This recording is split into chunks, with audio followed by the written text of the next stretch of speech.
Vida de los santos: Albán Butler, 13 de julio, beato Jacobo de Vorangine, arzobispo de Génova.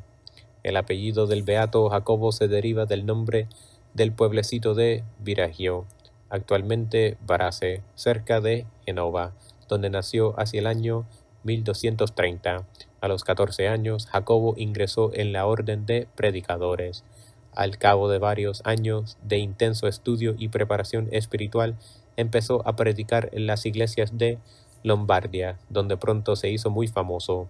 Enseñó teología y sagrada escritura en varios conventos de su orden. Tras de ejercer el cargo de prior en el convento de Génova, fue elegido en 1267 provincial de Lombardía. Como solo tenía entonces 37 años, su nombramiento dio ocasión a ciertas murmuraciones, pero la prudencia y habilidad que demostró en el cargo redujeron pronto al silencio a sus opositores. Jacobo desempeñó el cargo de provincial durante 19 años consecutivos, al cabo de los cuales fue nombrado definidor. A la muerte de Carlos Bernardo, arzobispo de Génova, ocurría en 1286, el capítulo intentó elegir a Jacobo, pero éste se negó a aceptar el gobierno de la sede. 2 años más tarde, el Papa Nicolás IV le confió la misión de arreglar el entredicho y levantar las censuras que pesaban sobre Génova por haber apoyado la rebelión de los sicilianos contra el rey de Nápoles. En 1292 la sede quedó nuevamente vacante. El capítulo eligió otra vez a Jacobo y éste se negó de nuevo, pero en esa ocasión se vio obligado a aceptar y fue consagrado en Roma. Su gobierno de la diócesis, que solo duró 6 años, fue constantemente perturbado por las luchas entre güelfos y gibelinos, que en aquella región se llamaban Rampini y Mascarati, respectivamente. El nuevo arzobispo trabajó infatigablemente en favor de la paz política y religiosa. Desgraciadamente no tuvo éxito, ya que la aparente reconciliación de 1295 fue solo una tregua y las luchas recomenzaron al año siguiente con el mismo encono que antes.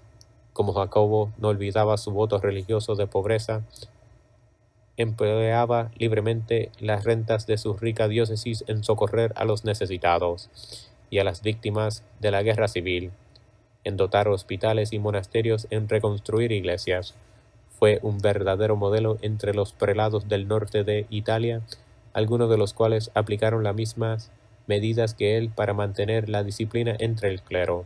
Pero Jacobo de Vorangine es famoso sobre todo por sus escritos. Se le ha atribuido la traducción de la Biblia al italiano, pero en caso de que la haya hecho realmente no queda ningún ejemplar de su obra.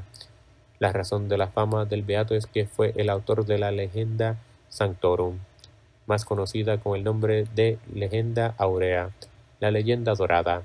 Dicha obra es, sin duda, entre las colecciones de leyendas o vidas de santos, la más divulgada y la que mayor influencia ha ejercido. Desde el punto de vista crítico carece absolutamente de valor histórico, pero tiene la ventaja de poner de relieve la mentalidad sencilla y crédula del público para el que fue escrita. Por otra parte, considerada como libro de devoción y edificación, la obra de Jacobo de Vorangine es una verdadera obra de arte. El autor realizó perfectamente el objetivo que se había fijado, que consistía en escribir un libro que el pueblo leyese y que le enseñase a amar a Dios y odiar el pecado. De no haber sido por la Reforma, la traducción inglesa del libro de Jacobo habría ejercido gran influencia sobre la literatura de Inglaterra. En otras lenguas, la traducción de la Leyenda Dorada ejerció gran influencia sobre la literatura. La estrechez del humanismo histórico llevó a Luis Vives, a Melchor Cano y a otros a despreciar la obra de Jacobo de Vorangine. Por el contrario, los volandistas, que poseían un espíritu verdaderamente científico, jamás han dejado de admitirla. El padre de Lealle dice: durante mucho tiempo la Leyenda Dorada, que representa tan fielmente la actitud de los hagiógrafos medievales, fue tratada con supremo desprecio, y los eruditos denigraron implacablemente al gran Jacobo de Vorangine. El autor de la leyenda, declaró Luis Vives, tenía una boca de bronce y un corazón de plomo. Tal severidad no sería exagerada si se admite que hay que juzgar las obras populares según las normas de la crítica histórica, pero tal método tiene cada vez menos defensores y quienes han penetrado en el espíritu de la leyenda dorada están muy lejos de despreciarla. Por mi parte, confieso que al leerla es algunas veces muy difícil dejar de sonreír, pero se trata de una sonrisa de simpatía y de tolerancia que no perturba en lo más mínimo la emoción religiosa que suscita el relato de las virtudes y los actos heroicos de los santos. La obra de Jacobo de Voragine nos presenta a los amigos de Dios como los más grandes que existe sobre la tierra. Los santos son seres humanos que están muy por encima de la materia y de las miserias de nuestro pequeño mundo. Los reyes y los príncipes acuden a consultarles y se mezclan con el pueblo para ir a besar sus reliquias e implorar su protección. Los santos viven en la tierra, pero íntimamente unidos con Dios, y Dios les concede, además de inmensos consuelos, cierta participación de su propio poder. Pero los santos solo emplean ese poder para bien de sus semejantes, y por eso el pueblo acude a ellos para obtener la curación de sus enfermedades de cuerpo y de alma. Los santos practican todas las virtudes en grado sobrehumano: la bondad, la misericordia, el perdón de las injurias, la mortificación, la abnegación. Hacen amables estas virtudes y exhortan a los cristianos a practicarlas. La vida de los santos es la realización concreta del espíritu del Evangelio, y por el solo hecho de poner al alcance del pueblo esa idea sublime, la leyenda dorada, como cualquier otra forma de poesía, posee un grado de verdad más elevado que el de la historia. La obra de Jacobo de Voragine alcanzó una popularidad y difusión inmensa en la Edad Media. En 1470 se publicó la primera edición impresa en Basilea. 10 años más tarde, la leyenda dorada estaba ya editada en italiano, francés, dialecto alemán y checo.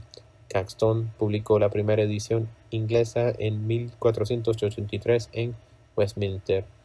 Ningún otro libro tuvo más ediciones que este entre 1470 y 1530. Hacia 1500 había más de 60 ediciones en latín, 14 en dialéctico alemán, 8 en italiano, 5 en francés, 3 en inglés y 3 en checo. La leyenda dorada fue, por decirlo así, el primer éxito de librería a partir de la invención de la imprenta. El culto del beato Jacobo de Voragine comenzó inmediatamente después de su muerte, acontecida en 1298 y fue confirmado en 1816.